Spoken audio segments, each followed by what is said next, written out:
आज बहुत ही खुशी की बात है कि बिहार विधानसभा में जातीय आधारित गणना पर चर्चा हुई है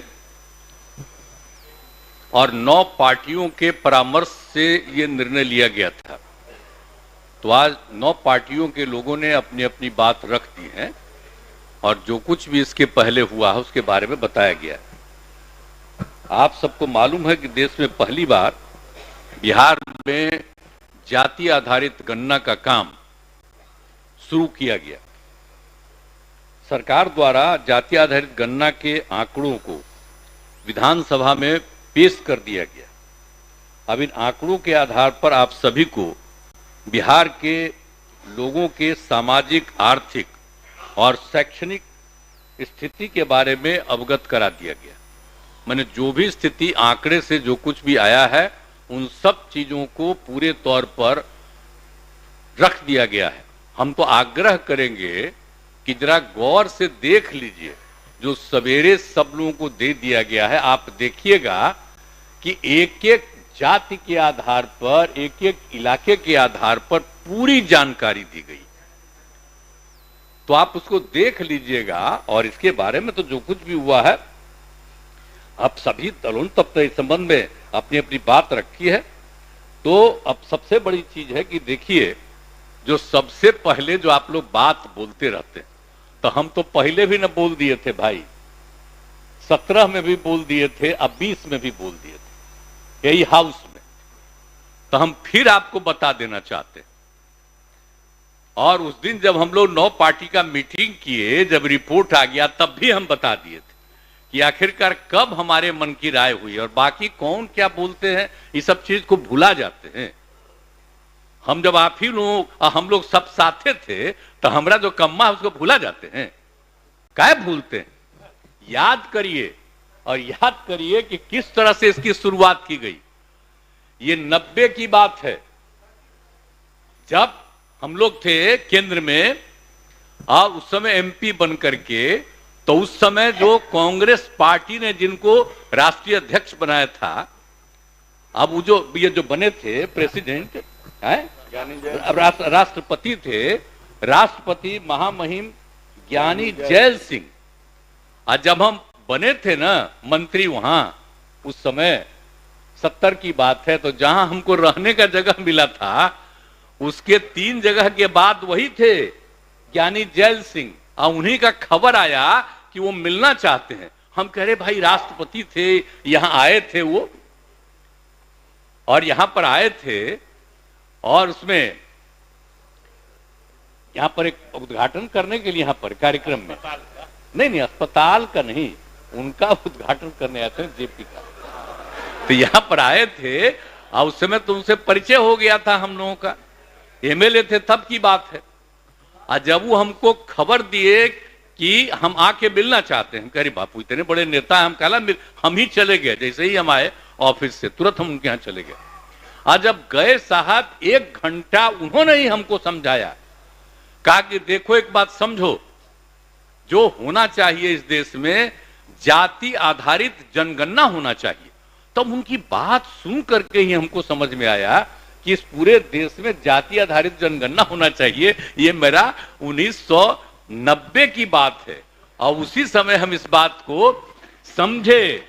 और जब इस बात को समझे तो तुरंत हम अपने सब पार्टी के बड़े बड़े नेताओं से मिले। आप समझ लीजिए कि हम चले गए श्रद्धेय मधु लिमय जी से, और उनको हम कहे, और उन्हीं के साथ बैठे हुए थे उस समय जो तत्कालीन वित्त मंत्री थे मधु दंडवते जी, सब बैठे हुए थे। हमने बताया कि उन्होंने हमको कहा, तो उन्होंने सुनने के बाद कहा कि नहीं ठीक है, जो तुम अब करो इसके बारे में तुम आगे बढ़वाओ, बात करो। और तब उस समय के माननीय प्रधानमंत्री जी से भी हम मिले, विश्वनाथ प्रताप सिंह जी से, और उनको भी हमने अनुरोध किया कि जाति आधारित जनगणना होना चाहिए। अब बाद में हम उनको तो कह दिए, बाद में वो कहे कि अरे भाई शुरू हो गया है, इसलिए अब इस बार पॉसिबल नहीं है, तो नहीं हुआ। लेकिन आप जान लीजिए कि उसी समय से जाति आधारित जनगणना की बात, एक बात अच्छी तरह जान लीजिए, 1990 में, ये 1990 कह रहे हैं, 1930 में जब ये सब शुरू हुआ था, तो अंग्रेज ही राज कर रहा था उस समय। तो यहाँ का शुरू हुआ था, तो पहला बार जो हुआ था तो जाति आधारित जनगणना हुआ था, अब कुछ दिन के बाद हुआ था। अब बाद में फिर जाति आधारित बंद हो गया। अब उसके बाद ये फिर हुआ कि नहीं, जाति आधारित जनगणना हो जाए तो जो बड़ा अच्छा रहेगा। तो इसीलिए हम लोग शुरू से मांग करते रहे और उसी के आधार पर, आपको याद है ना, यहीं पर पास हुआ, जब आप ही थे ना स्पीकर साहब, वहां बैठे हुए थे, तो 19 में भी हम लोगों ने कहा कि भाई आप इसके बारे में कर दीजिए, और सर्वसम्मति से हाउस से पारित हुआ। तो हम लोगों ने सेंटर को भेजा, दोनों हाउस में, विधानसभा विधान परिषद दोनों में, और दूसरी बार फिर 20 में भी, तो दोनों हाउस से पारित होकर के भेजा गया। लेकिन अभी जनवरी की बात है, 20 की, जनवरी फरवरी की, तो उसी समय बजट के टाइम, तो हम लोग तो शुरू से नहीं तैयार थे जी। अब बाद में फिर याद करिए कि हम लोगों ने, तो 20 में तो आ गया कोरोना, तो शुरू नहीं हुआ, तो 21 में फिर हम लोग कहने लगे कि भाई जाति आधारित तो होबे न करेगा, ये माने जनगणना तो होगा ही ना, जाति आधारित की बात तो नहीं, जनगणना होगा। तो हम लोग रिक्वेस्ट करें, तो याद करिए ना कि हम लोग फिर 9 पार्टी के लोग बात किए आपस में 21 में, और आपस में बातचीत करके हुआ कि नहीं ठीक है। तब फिर हम लोगों ने केंद्र में माननीय प्रधानमंत्री जी से अनुरोध किया कि समय दीजिए, तो उन्होंने 3-4 महीना के बाद समय दिया। हम लोग मिले, हम मिल करके सब लोग न गए थे जी, आज सब तो साथ ही थे, तब भुला गए। आप लोगों में से किसी को मौका नहीं मिला। अरे मौका किसको मिला? जो दूसरा पटिया से ज्वाइन कर लिया था उसी को दे दिया। हमने कहा है का बेचारे को उतना मालूम है, कहना बोले, उसको भी हम इज्जत करते हैं, लेकिन वो भी बोला कि नहीं होना चाहिए।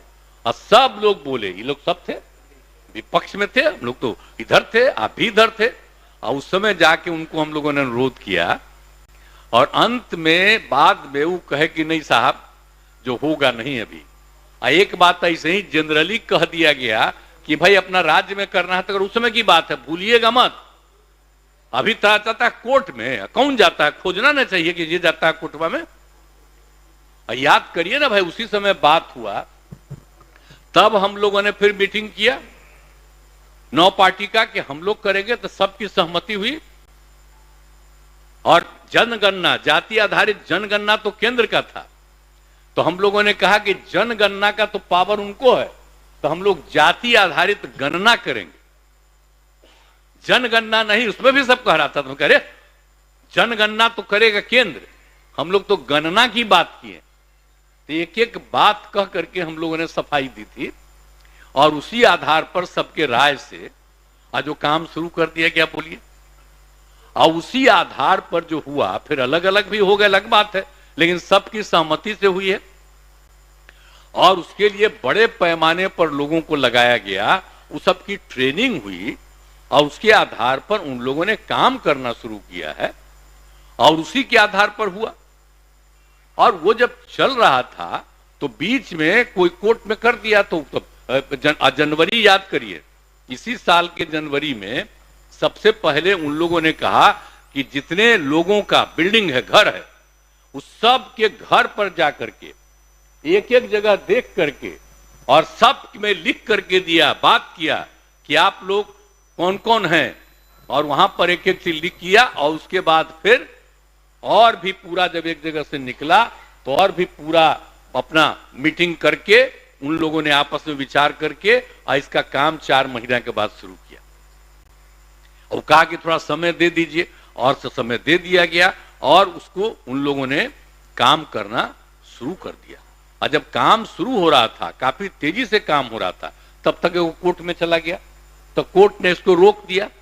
लेकिन कुछ महीना के बाद कोर्ट में फिर हुआ, तो कोर्ट ने कहा कि ना, ये हम राज्य सरकार को अधिकार है, कोई बात नहीं, हम नहीं इंटरफेयर करते हैं, उसको कैंसिल कर दिया।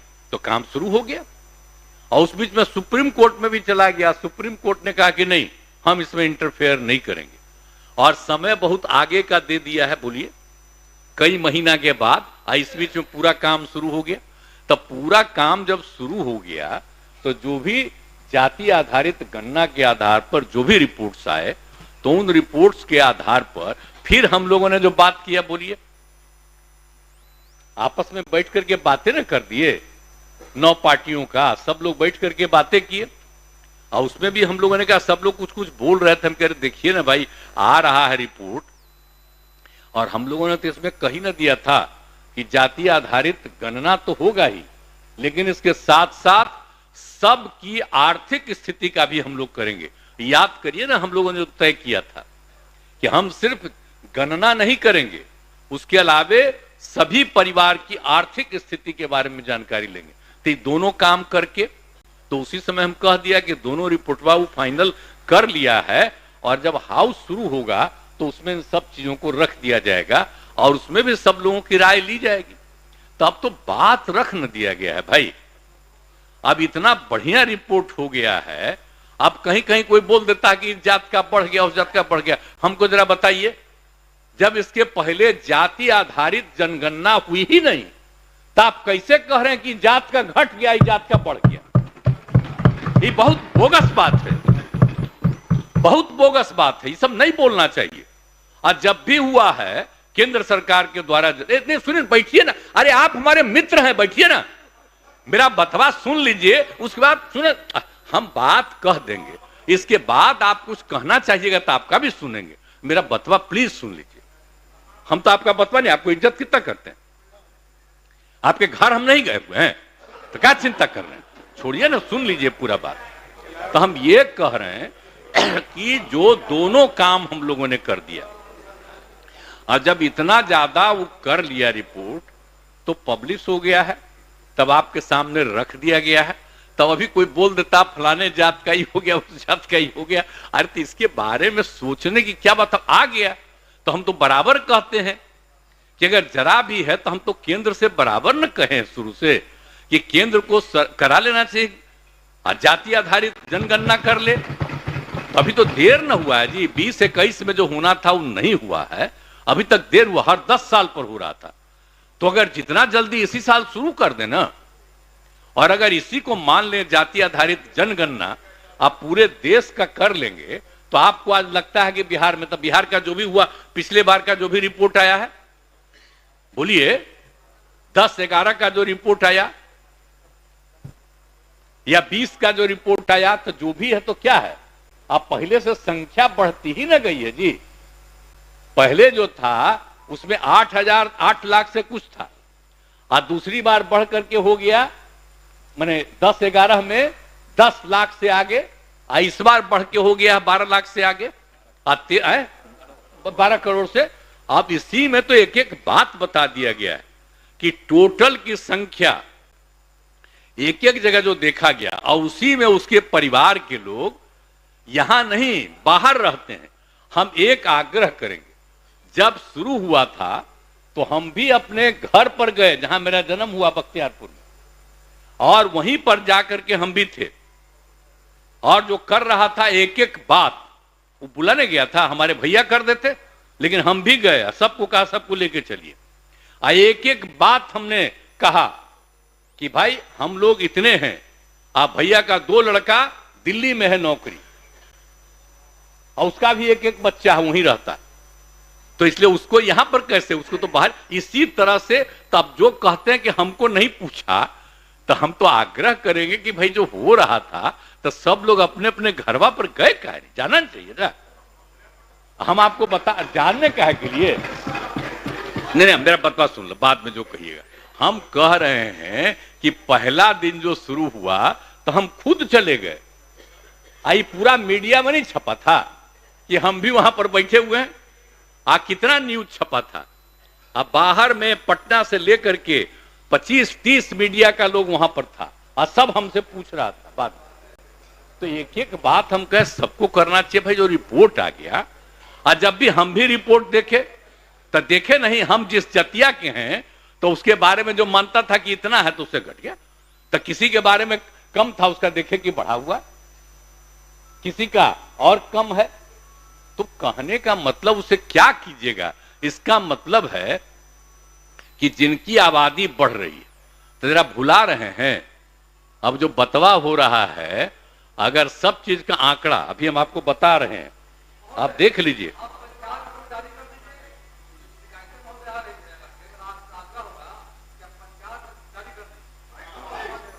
हाँ हाँ सब, अरे सब है। अरे सर आप जरा देख लीजिएगा, सुनिए ना, बैठिए ना आप, अभी आपको बैठिए ना, बैठिए, आपको अभी बैठा, सुनिए ना प्लीज, अरे आप सुनिए ना, बैठिए ना, एक सेकंड सुनिए ना। नहीं, नहीं, आप जो कह रहे हैं आप हस्तांतरण अरे और बतवा सुन न लीजिए। माननीय अरे सुनिए तो मुख्यमंत्री सही, आप बात कह रहे हैं वो अलग चीज है, अभी और बतवा सुन न लीजिए प्लीज।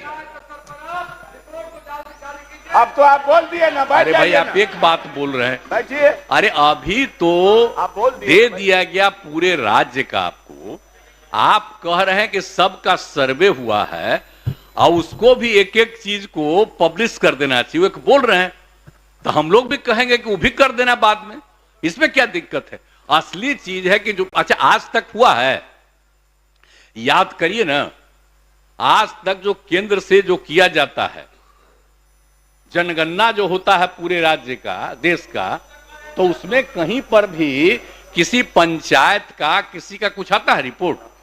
नहीं, सुनिए, अब अलग बात है, वो आप कह रहे हैं तो एक अलग चीज है, उन सब चीजों के बारे में भी हम लोग सोच लेंगे, वो आपका विचार है, लेकिन हम आपको कह रहे हैं कि कितना बड़ा काम कर दिया गया, तो एक एक तरह से जो सब कुछ कर दिया गया। अब आप समझ लीजिए कि आप सबको मालूम है कि आप सबको जो कुछ भी हम लोगों ने आप सब लोगों से बातचीत किया था, उस सब लोगों से तो आपकी चर्चा हो ही गई और सब कुछ की स्वीकृति हो गई। और समझ लीजिए जाति आधारित गणना को 2 चरणों में कराया गया। प्रथम चरण में मकानों के नंबरिंग एवं सूची तैयार की गई है और दूसरे चरण का पूरा सर्वे काम किया गया है। और जब सर्वे का काम अंतिम चरण में था, इसी बीच कुछ लोग पटना मेडिकल कॉलेज में गए थे, तो देर हुआ तो हम पहले ही बता दिए हैं, और जो 2 अक्टूबर को ही बापू के जन्मदिन पर हो गया, जो कि आप लोगों से फिर बात कर ही दिया गया। लेकिन आप समझ लीजिए कि आप एक बात अच्छी तरह हम बता देना चाहते हैं आपको कि जाति आधारित गणना के अनुसार बिहार में कुल मिला के मिल गया है 2,76,00,000 परिवार। जो रिपोर्ट आई है वो यही है, तो उसमें दिया गया है, सर्वे करके दिया गया है, और उसमें कहा गया है कि 59.13% लोगों के पास पक्के मकान हैं। जो आ गया है कि जितना लोग है, जितना है परिवार, उसको पक्का मकान है, और लगभग 39 लाख परिवार झोपड़ियों में निवास कर रहे हैं, झोपड़ियों में निवास कर रहे हैं, और 63,850 परिवार आवासहीन पाए गए कि उनको किसी तरह का नहीं है। ये सब दिया गया है। आज जिनके पास घर नहीं, जिनके पास घर तो नहीं है, जमीन भी नहीं है उनको, ये सब रिपोर्ट एक एक आ गया है भाई, इसको गौर करिए। अब परिवार की आय के आधार पर 94 लाख से अधिक परिवार आर्थिक रूप से गरीब मिले। आर्थिक रूप से गरीब मिले, सब में हम सब जात का करवाए हैं, यानी जो 34.14% हैं, सभी वर्गों में गरीब लोग पाए गए। सामान्य वर्ग यानी अपर कास्ट, जिसमें हिंदू मुस्लिम दोनों, हिंदू के 4 और मुस्लिम के 3 उसमें शामिल, कितना है 25.09% सामान्य वर्ग के, और उसके बाद जो पिछड़ा वर्ग का है उसका 33.16% है, और अति पिछड़े वर्ग के 33.58% है। अनुसूचित जाति में 42.93, 42.93%, और अनुसूचित जनजाति वर्ग में 42.70%। इतना इनका मिल गया है कि गरीब लोग पाए गए। एक एक चीज का अध्ययन कर लिया तो समझ लीजिए। माननीय मुख्यमंत्री जी 1 मिनट जरा रुक जाएगा।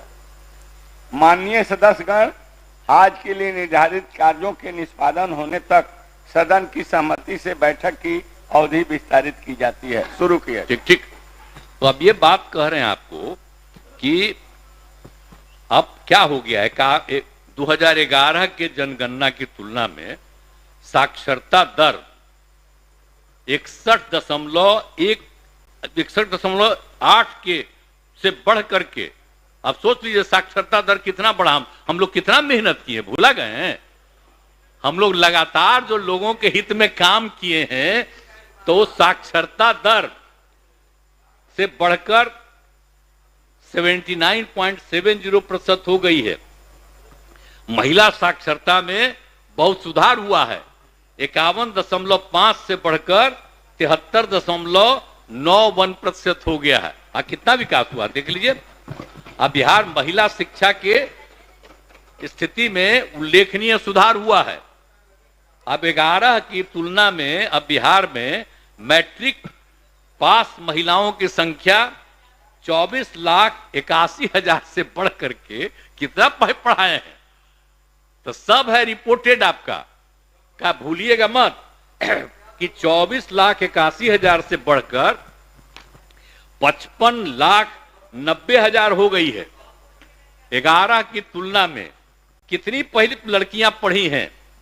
इंटर पास महिलाओं की संख्या, इंटर पास महिलाओं की संख्या पहले कितनी थी? 12,55,000, और उससे बढ़ करके इंटर पास महिलाओं की संख्या भूलिएगा मत 42,11,000 हो गया है, समझे महिला का। और उसके बाद ग्रेजुएट एवं इससे अधिक पढ़ी लिखी महिलाओं की संख्या 4,35,000 से बढ़कर के 34,61,000 हो गई है, यानी लगभग 5 गुना बढ़ गई है। तो हम लोग जो किए हैं, लड़का लड़कियां लड़कियों के लिए जो विशेष काम किए, तो उससे कितनी संख्या बढ़ गई, इस बार का रिपोर्ट देख लीजिए, ये सब किया है। और उसके बाद शिक्षा की स्थिति में सुधार के लिए भी सब कुछ किया गया है। तो समझ लीजिए कि 2005 के सर्वे में तो पता चला ना था जी कि 12.5% लोग हैं जिनको बच्चे स्कूलों को बाहर थे, जिनकी संख्या अब नाम मात्र रह गई। अब उसके लिए जो विशेष प्रयास हम लोग किए, जो 2 कम्युनिटी का न था जो पता किया, तो उसके लिए जो प्रयास किए अब बहुत कम हो गया है। 0.5 था 2 साल पहले, अब उससे भी कम हो गया। तो अब ये समझ लीजिए कि इतना ज्यादा विकास हुआ। इस बार के रिपोर्ट में वो सब आ गया, जो अपना राज्य सरकार की तरफ जो काम किया वो भी रिपोर्ट आ गया। तो नए विद्यालय खोले गए, अब विद्यालय को उत्क्रमित किया गया, नए भवन और अतिरिक्त वर्ग कक्ष और शौचालय बनाए गए, सब कुछ किया गया है। तो इस तरह से सब काम जो हम लोग के द्वारा किया जा रहा है, ये सब तो हो ही जा रहा। अब जो आप एक बात और समझ लीजिए, सुनिए ना भाई एक मिनट। अरे जमीनवा तो सीमित न है बिहार में आबादिया बढ़ रहा है, तो जो बगल अगल में घर बनाने लगता है, तो इसीलिए हम कह रहे हैं कि उसकी संख्या को करना है। अब आगे सुनिए जरा, भूलिए मत, डिपार्टमेंट भी देखते थे, काहे भूल रहे हैं? कितना बढ़िया जगह बन गया है, अब वहीं चले गए थे, अब भुला गए। प्लीज प्लीज प्लीज प्लीज सुन।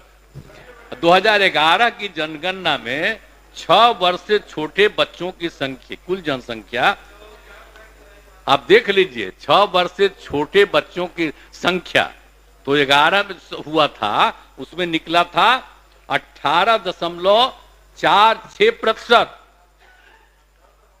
2041 में निकला, जब सर्वे किया हुआ था, सर्वे नहीं मतलब उस समय जो जनगणना होता था, जाति आधारित नहीं, जनरल, तो उस समय रिपोर्ट था 6 साल से कम उम्र के लोगों का कितना था जनसंख्या, पुरुष हो या स्त्री, लड़का हो या लड़की, 18.46%। पूरे का राज्य में, पूरे का आपका जो भी है, तो उसमें 18.46% था। और अब जितना हम लोगों ने शुरू कराया है पढ़ाई का, याद करिए ना, कह रहे थे कि लड़की भी पढ़ लेगी, तो ये जो सुनिए ना, अरे 4.3 था,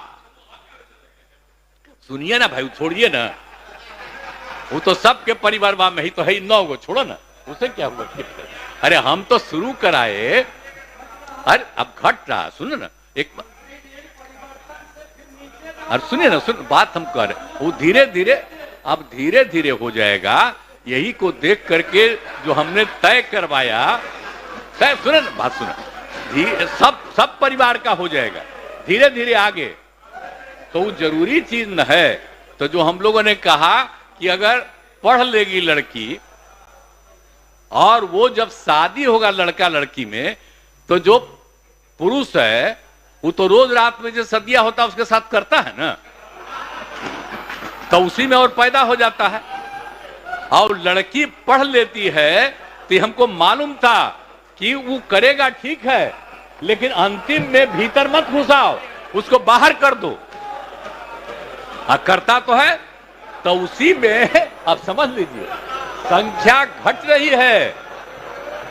अब आप जान लीजिए कि जो संख्या थी पहले, आप पत्रकार लोग भी ठीक से समझिए मेरा बतवा को, याद करिए। अब पहले क्या था, अरे सुनो, 4.3, अब घटते घटते लास्ट ईयर के पहले ही जो रिपोर्ट आई है, अभी तो और हम कहें नया रिपोर्ट दे दो, तो 2.9 पर पहुंच गए। अब बहुत जल्दी 2 के पास हम लोग पहुंच जाएंगे। तो इसीलिए जरा ये जान लीजिए कि कितना खुशी की बात है। तो घबराहट का है कह रहे हैं कि जतवा घट गया है, अरे काला घटेगा, अब धीरे धीरे घटेगा। जब आप देख रहे हैं 18.46 से घट करके 13.6 है। अब चूंकि लड़की को पढ़ाया गया तब उतना ज्यादा नहीं होता, अब संख्या घट रही है, 2.9 पर आ गए, तो उसका फायदा ना हो रहा है जी। अब धीरे धीरे और आगे बढ़ेगा। अगला बार जब सर्वे होगा तब देखिएगा, जो अगला बार होगा जब गणना, तब उसके बाद अगर देश भर में जनगणना कर लेंगे और जाति आधारित कर देंगे तो एक एक चीज का रिपोर्ट आएगा, धीरे धीरे और घटेगा। ये बड़ी खुशी की बात है ना। तो ये जो हम लोग करा दिए, अब इन आंकड़ों से हमने शुरू में कहा था, इसकी पुष्टि हुई है। और यदि पत्नी मैट्रिक पास है तो देश में उसका प्रजनन दर 2 था। अब बिहार में भी कोई भी लड़की अगर मैट्रिक पास थी तो पता चला कि उसका भी 2, लेकिन अगर इंटर पास है तो देश में था 1.7, और हम लोगों के यहां बिहार में 1.6 हमको रिपोर्ट मिला। तो इतनी हमको यूरेका की भावना, इतनी खुशी हुई थी कि भाई हम लोग तेजी से इस काम को कराएंगे, और उसी का नतीजा है कि अब आप 2.9 पर पहुंच गए। और नीचे जाइएगा, सभी समाज की बात नहीं होबे करेगा, धीरे धीरे होगा ना। अरे तो अभी जो हो रहा है सबका आ रहा, चिंता मत करिए ना, तो धीरे धीरे बाकी सबको पढ़वाइए ना। अरे वो तो सबको सुनो ना, बैठन, अरे बढ़ेगा, धीरे धीरे घटेगा। सुन तो लीजिए, चिंता मत करिए, बहुत अच्छा काम हो रहा है। तो हम एक बात कहेंगे, अब जितना स्कूल खोला गया है, अब जो किया गया है 10+2 का, तो आपको मालूम है ना, हम सब लोग कर रहे हैं। आज जहां भी नहीं है उसके लिए हम लोग तो काम करवा ना रहे हैं। आप समझ लिए 2768 स्कूलों में नए विद्यालय भवन और 3530 विद्यालयों में अतिरिक्त क्लासरूम आदि का निर्णय लेकर के 7530 करोड़ रुपए की योजना पर तेजी का काम हो रहा। भूल क्या ले रहे हैं, किया ही ना गया है 2005 में, तो आपको हम बता ही दिए कि क्या था। अब घट करके 2.9 पर आ गया। तब उसके अलावे अब जो उसके आगे बात है कि सब तो हो ही रहा है, अब आगे क्या करना चाहिए, तो उसके बारे में कुछ सुझाव मेरा है। अब जाति आधारित गणना के आंकड़ों के आधार पर लोगों की सामाजिक, आर्थिक एवं शैक्षणिक स्थिति को ध्यान में रखकर निम्न निर्णय लिए जा सकते हैं। क्या हो सकता है? जाति आधारित गणना में वर्गवार, कोटिवार जनसंख्या के निम्न आंकड़े प्राप्त हुए। आप पिछड़ा वर्ग का कितना है? 47.12%। अत्यंत पिछड़ा वर्ग का क्या है? 26.01%। अनुसूचित जाति का है 19.65%। अनुसूचित जनजाति का है 1.68% और सामान्य वर्ग के हैं 12.52%। जो आंकड़ा किया गया हर एक जातियों का, तो अपर कास्ट का है कुल मिलाकर के 52.52 और पिछड़ा वर्ग का है 27.12 और अति पिछड़ा वर्ग का है 36.01 और अनुसूचित जाति का बढ़ गया, 16 था अब उससे बढ़ करके हो गया है 19.65। इसलिए अनुसूचित जाति में कोशिश करना चाहिए, उनको भी खूब सिखाना चाहिए। और अनुसूचित जनजाति तो पहले था 1 से कम, उसमें हम उसको शामिल कर दिए थे ना, तो 1 के आसपास हो गया था, तब वो हो गया है 1.68%। तब इसके लिए तो अब आगे प्रयास करके आगे के लिए करना होगा, धीरे धीरे जो भी संख्या होगी है तभी ये स्थिति है।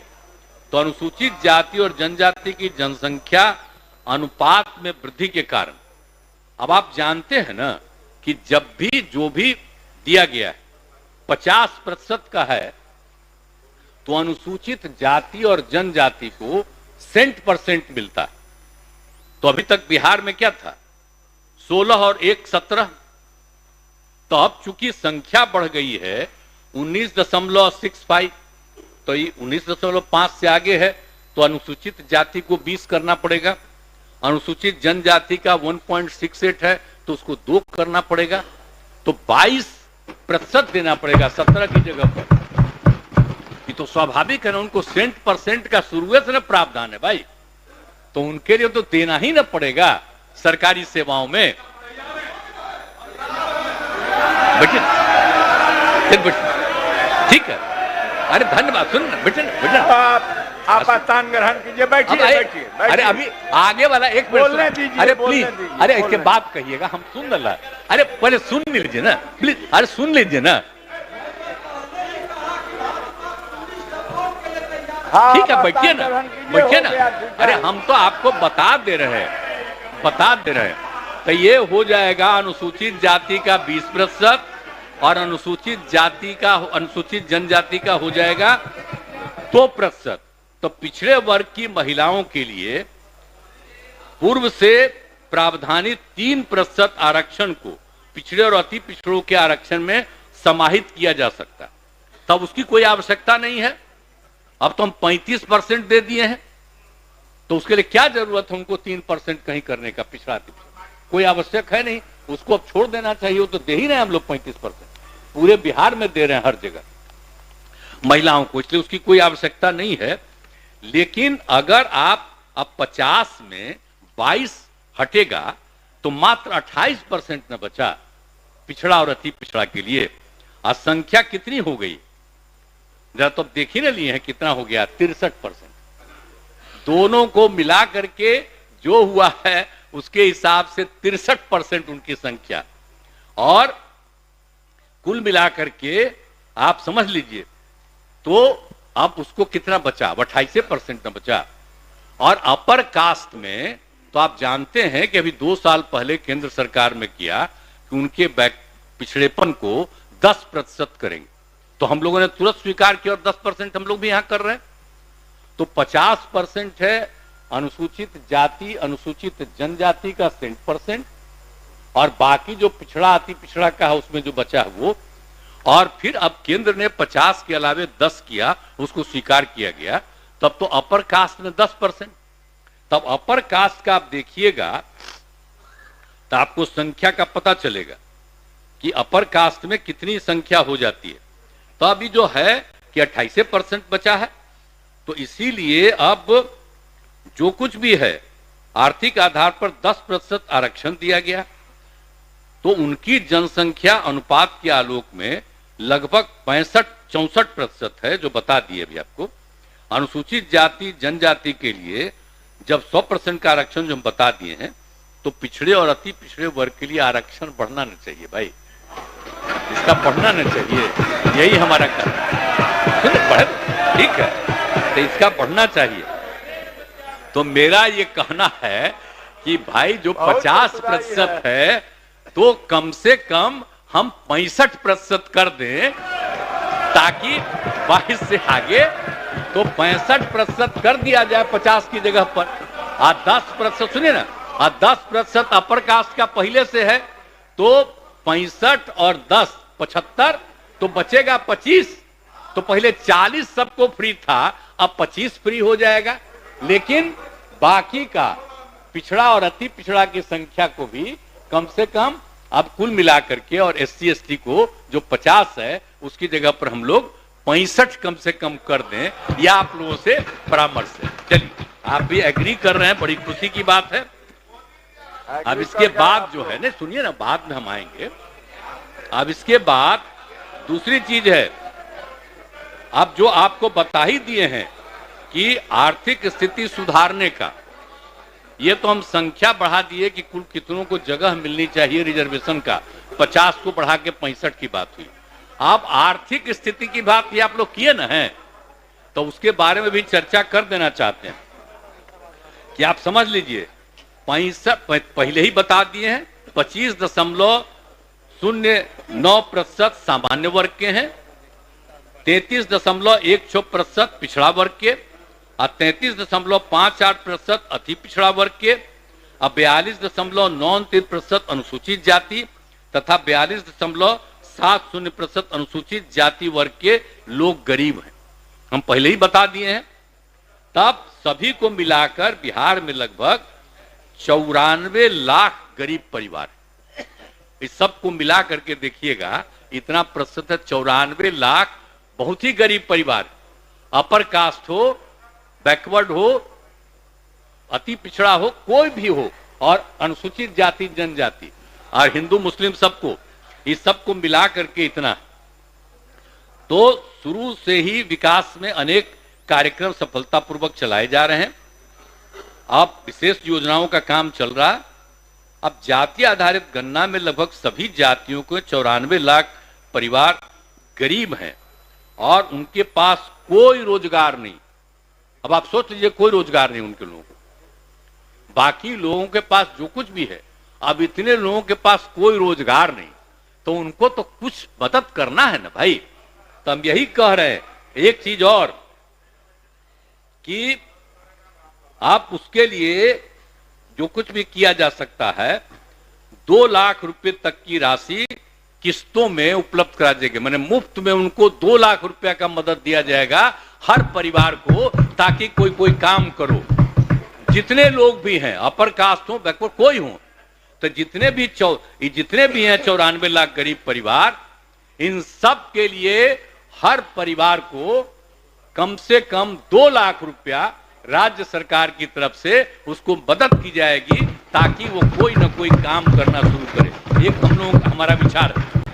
और दूसरी बात है कि 63,850 परिवार के पास रहने के लिए आवास की सुविधा नहीं है। उन सभी को अभियान चलाकर आवास की सुविधा उपलब्ध कराई जाएगी। क्या करना पड़ेगा? अभी तो देखिए ना, जो भी होता है उसको जमीन खरीदने के लिए 60 रुपए देते हैं, 60,000 रुपया। तब हम सोच रहे हैं कि वो सबका बन नहीं रहा है, तब उनको जमीन खरीदने के लिए 60,000 की जगह पर 1 लाख रुपया का हम लोग सहयोग दें सरकार की तरफ से, और घर उसको बनाने के लिए 1,20,000 रुपया दिया जाता है, 1,20,000 दे दिया जाएगा। तब जानते हैं कि बहुत लोग अपना घर बैठे।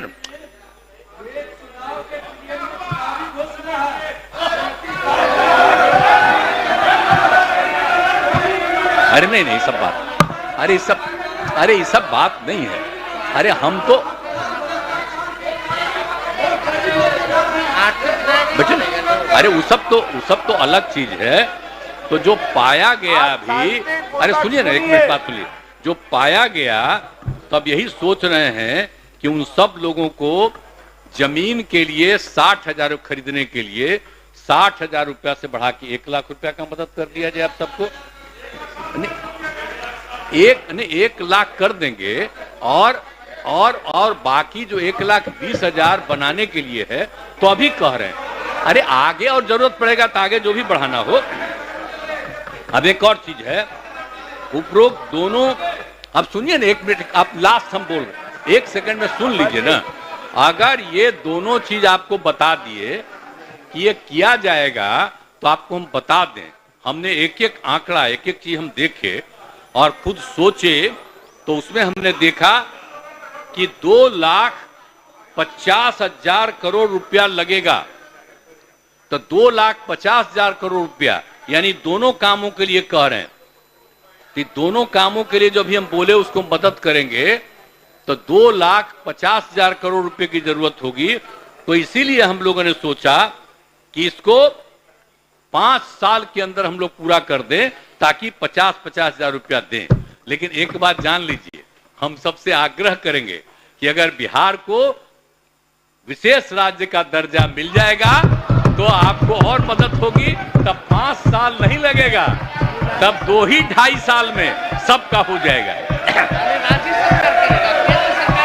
तो इसीलिए हम ये तो कह रहे हैं, तो इसीलिए राज्य के महिलाओं के जीविका स्वयं, अब एक और बात हम बताते हैं, अरे राज्य के महिलाओं के लिए जीविका स्वयं सहायता समूह तो हम लोग बताए हैं और उसकी संख्या 10 लाख से भी ज्यादा हो गई है। तब हमारी इच्छा है कि अब शहरी क्षेत्र में भी हम लोग जीविका से ही जोड़ रहे हैं, तो उसी को जोड़ रहे हैं।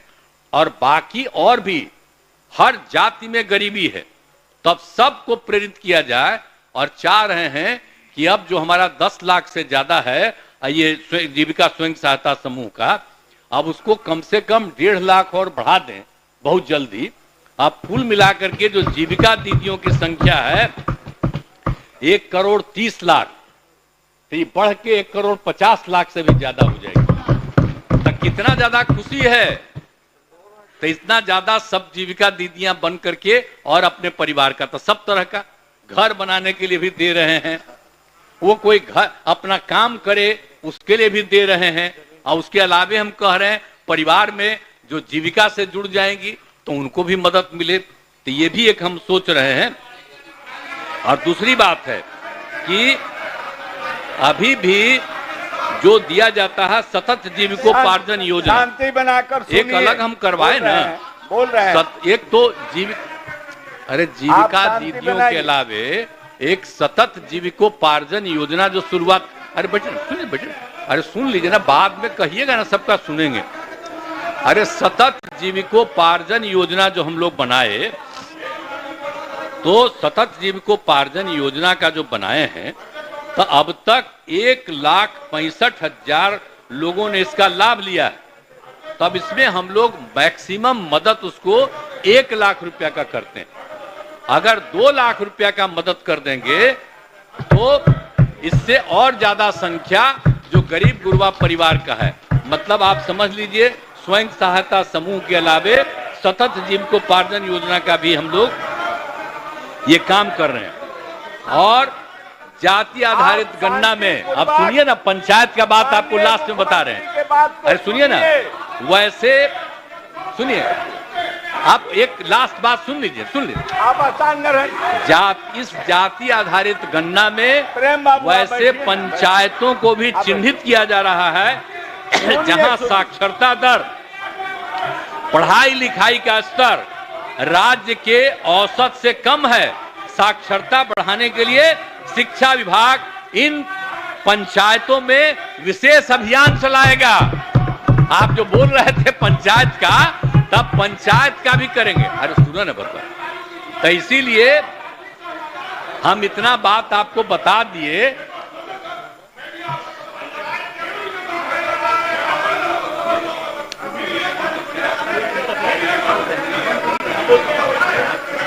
माननीय सदा शांति बनाइए, मुख्यमंत्री जी बोल रहे हैं।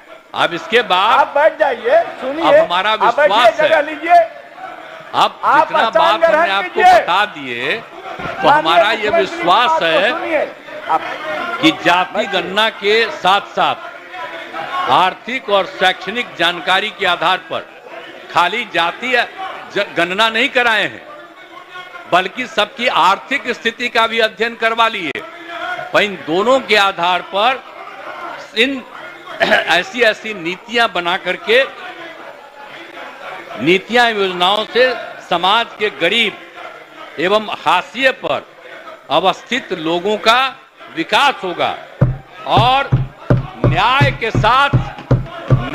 साथ विकास का हमारा संकल्प है। जिस दिन हम काम संभाले हैं, भूलिए मत, न्याय के साथ विकास का हमारा संकल्प है, ये काम को करेंगे। और लास्ट में हम आग्रह करेंगे कि अगर थोड़ा भी आपको लगता है कि राज्य में हुआ तो ये सब काम शुरू कर दिया जाएगा।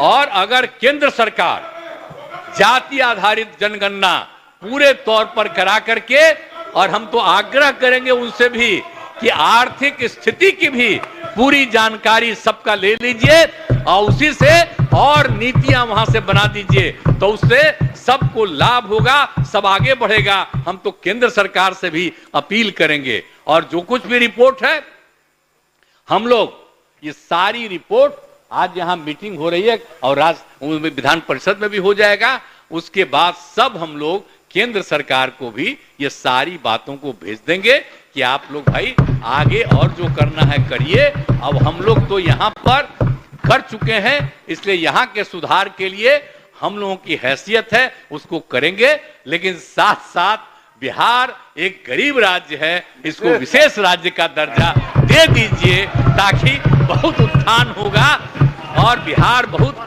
आगे बढ़ेगा। और केंद्र के लोग अगर बिहार को, सुनो ना, अरे यार,